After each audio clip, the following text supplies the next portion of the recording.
A žalúzie fungujú? No, OK, takže dnes nás čaká ďalšia nehnuteľnosť, tak poďme sa zbaliť. Pamäťovky check, batéria check. Dnes budem lietať aj dronom, takže balím všetko, čo je potrebné. Batérii check. Gimbal nesmie chýbať, lebo mám roztrasené ruky. No a nesmiem zabudnúť také malé pomôcky, ako sú podložky pod dvere a fúkatko, cvičky, statív za 20 € a môžeme ísť. Ej.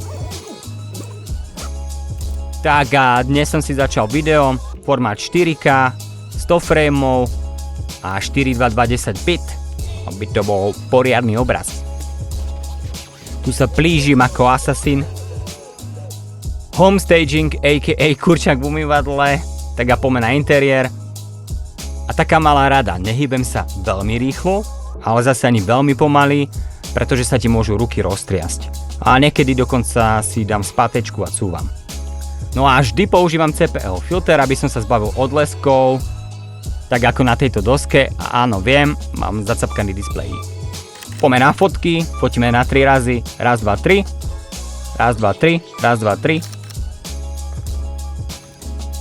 3. No a ešte pozdravím gazdu a môžeme ísť na edit. Čas natáčania bolo cca nejaké tie 2 hodinky a edit zabral nejak tak podobne času.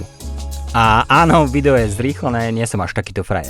A ťa zaujíma audiovizuálny svet, bež na môj YouTube kanál Technický týpek, nájdeš tam full videa a vidíme sa tam.